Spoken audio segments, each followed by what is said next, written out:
The most common object found in Viking graves is not a sword. It is not an axe, not a shield boss, not an arrowhead. It is a comb.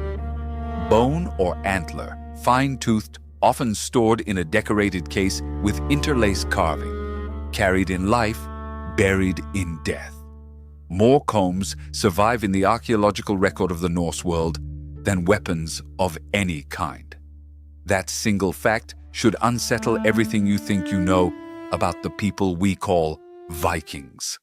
Because almost everything the popular imagination holds about them, the horned helmets, the skull cups, the filthy savagery, the notion of a bloodthirsty race, was invented by people who never met a single Norse farmer, trader, or raider.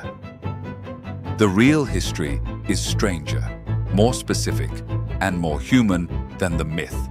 And it starts with a German costume designer and a catastrophic Latin mistranslation. The year is 1876, Bayreuth, Germany. Richard Wagner is staging the first complete production of Der Ring des Nibelungen. 4 operas, 15 hours, a mythological epic drawing on Old Norse and Germanic legend. His costume designer, Carl Emil Doppler, needs to dress the gods and heroes. He reaches for the visual language of romantic nationalism that has been building across Northern Europe for 50 years. Gustav Malmström's illustrations for Frithiof's saga in the 1820s, which showed Norse warriors in winged and horned headgear. Various Gothic revival paintings that attached horns to anything ancient and Scandinavian. Doppler draws elaborate helmets with curving horns. The singers wear them on stage. The audience is electrified. Within a generation, the horned helmet becomes the universal visual shorthand for Viking. There is one problem. No Viking ever wore one. The only complete Viking Age helmet ever found archaeologically is the Gjørmundbu helmet, excavated from a burial in Ringerike, Norway, in 1943. It dates to approximately 970 AD. It is a simple rounded iron cap with a riveted spectacle-shaped face guard. Dark, oxidized metal. No decoration, no horns, no wings. It looks less like a prop from a Wagner opera and more like something a sensible man would wear if he expected to be hit in the head with an axe and wanted to survive it. Because that is exactly what it is. Neil Price, the Uppsala University archaeologist whose 2020 Children of Ash and Elm represents the current scholarly standard on the Viking world, confirms the point without equivocation. No horned helmet has ever been found in a Viking Age archaeological context. Period. Not one. Not a fragment. Not a rivet hole where a horn might have attached. The image that defines Viking in the mind of every person alive was manufactured by a theatrical costumer who never handled a Norse artifact in his life, working from illustrations that were themselves inventions. The horned Viking helmet is younger than the United States Constitution. Now there is a nuance. Bronze Age Scandinavia, roughly 900 BCE, 1700 years before the Viking Age, did produce helmets with horns. The Vexo helmets from Denmark are real. They are ritual objects from a completely different culture, separated from the Norse by the same span of time that separates us from the Roman Empire. 19th century antiquarians, who did not yet have modern dating methods, conflated everything ancient and Scandinavian into a single, undifferentiated past. The confusion was not malicious. It was lazy. And it stuck. Hold that thought. A myth manufactured by conflating centuries, because the same pattern explains the skull cups. You have heard that Viking warriors drank mead from the hollowed skulls of their enemies. You may have pictured it. The image is vivid, savage, cinematic. It traces to a single man making a single mistake with a single word. In 1636, the Danish scholar Ole Worm published a Latin translation of Krakumal, a 12th century Old Norse poem attributed to the legendary Ragnar Lothbrok. One stanza contains the phrase, or Dugvidom Hausa, from the curved branches of skulls. Worm translated this into Latin as ex cranis, from skulls. What he missed, or chose to ignore, was that the phrase is a kenning. Kennings are the compressed metaphorical constructions that characterize Old Norse poetry. A ship is the horse of the waves, gold is Sif's hair, a sword is wound sea. Curved branches of skulls is almost certainly a kenning for drinking horns, curved objects that branch from an animal's skull, not human skulls repurposed as goblets. Roberta Frank of Yale demonstrated this in a landmark 2000 article, tracing how worm's single Latin word traveled through European literature for nearly 4 centuries, accumulating authority through repetition alone. No Viking Age grave anywhere in Scandinavia or the diaspora has ever yielded a modified human skull prepared for use as a drinking vessel. Actual drinking horns, cattle horn, sometimes with metal fittings, appear in elite burials regularly. The Oseberg ship burial contained them. They are real. The skull cup is not. One scholar, one word, one wrong choice, 400 years of belief. If you have ever repeated the skull cup claim at a dinner party, you are in the company of nearly every educated person in the Western world for the past 4 centuries.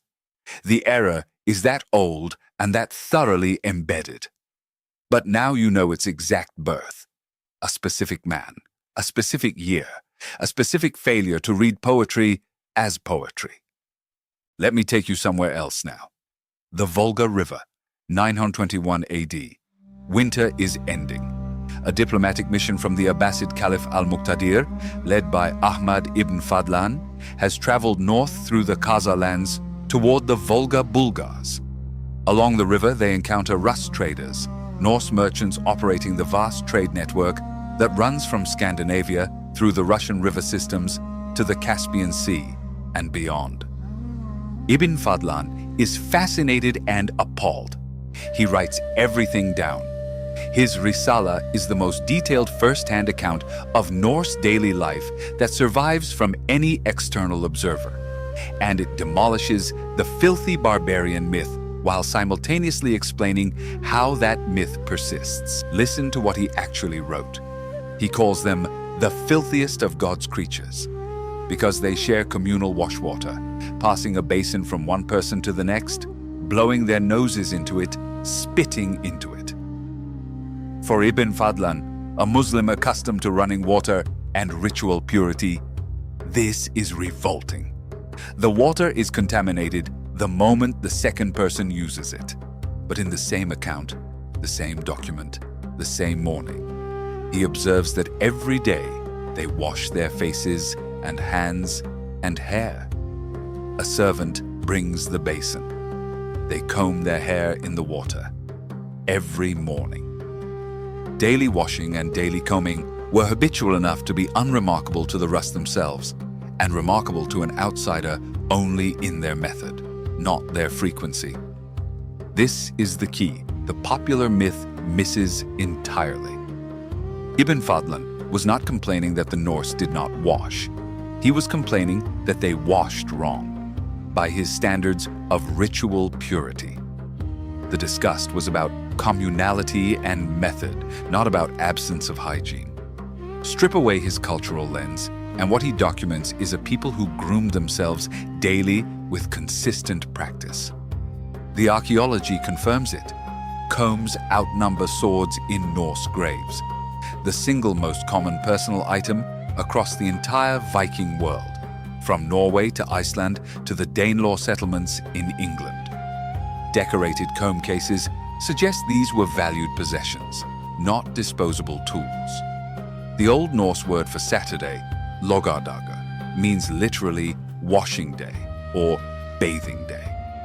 The weekly bath was embedded deeply enough in Norse culture to name a day of the week. And then there is the English chronicler John of Wallingford, writing in the 13th century about the Danish presence in England during the 10th and 11th centuries. His complaint is specific and telling. Danish men were seducing English women because they combed their hair daily, bathed every Saturday, and changed their clothes regularly. The Englishmen apparently did not. The chronicler's irritation is palpable. These Scandinavians were too clean, too vain, too attractive. Now, a necessary correction. You may have heard the claim, framed as Vikings bathed weekly while Europeans bathed once a year. That second half is itself a myth. Medieval Europe had public bathhouses, especially in cities.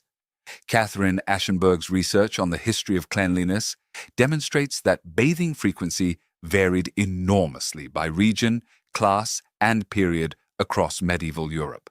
The accurate statement is narrower, but still significant. The Norse were notably attentive to personal grooming, even by the standards of their era, and multiple external observers, Arab and English, found this noteworthy enough to record. They were not uniquely clean humans. They were conspicuously well-groomed people in a world where grooming signaled status, self-respect, and social competence. A comb in a grave. A named day for bathing.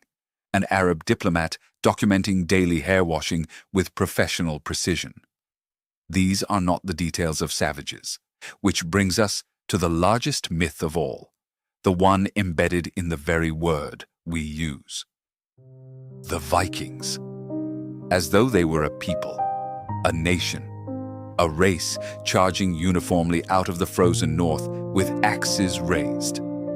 The Old Norse word Vikinger appears in runic inscriptions and in the sagas as a descriptor of activity, not identity. Fara I Viking, to go on an overseas expedition, typically raiding or trading. A person was a Vikinger when engaged in this activity. When they came home and picked up the plow, they were a bondi, a farmer. Stefan Brink of Cambridge has demonstrated that the vast majority of Norse-speaking Scandinavians during the Viking Age were farmers, fishermen, craftspeople, and traders who never raided anything in their lives. Think of it this way. Calling all Norse people Vikings is like calling all Americans soldiers. It mistakes one activity, practiced by a minority at any given time, for an entire civilization. Anders Winroth of Yale estimates that at any point during the Viking Age, perhaps a few thousand men out of a Scandinavian population of 1 to 2 million were actively engaged in raiding expeditions. The rest were growing barley, catching fish, weaving cloth, forging iron, raising children, arguing law cases at regional assemblies, trading walrus ivory and amber and furs along routes that reached from the North Atlantic to Baghdad. Those trade routes deserve a moment.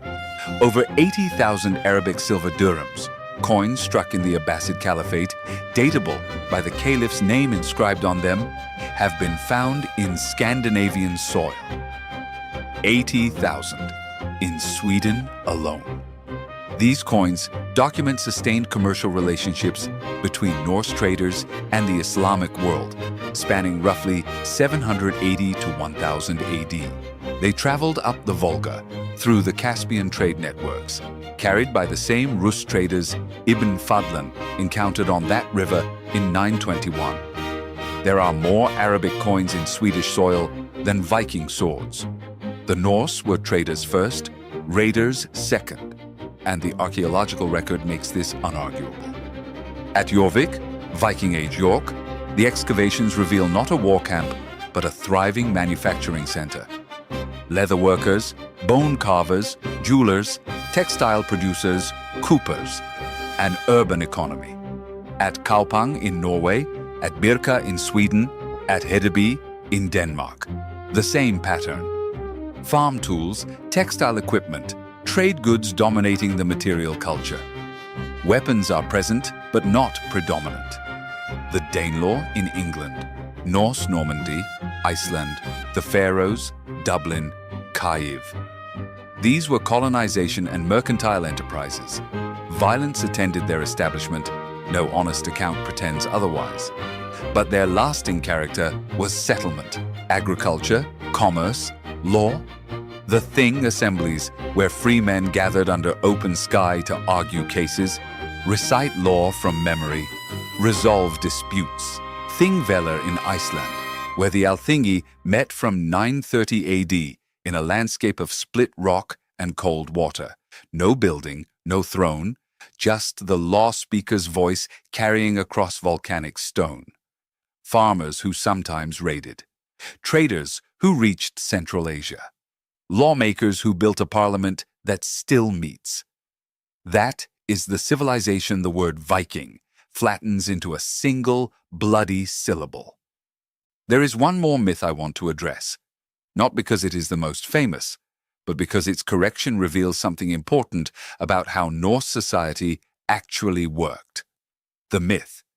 Viking society was entirely male-dominated, women invisible, passive, waiting at home. The reality, documented in the Icelandic law code Gragas and confirmed by Judith Jesch's scholarship.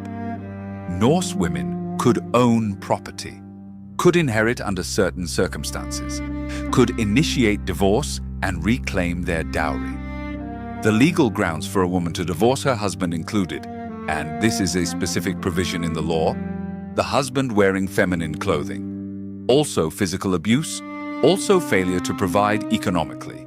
At a time when an English woman could not own property in her own name, a Norse woman could end her marriage and walk away with what she brought. In 2017, the Birka warrior grave, BJ 581, made international headlines.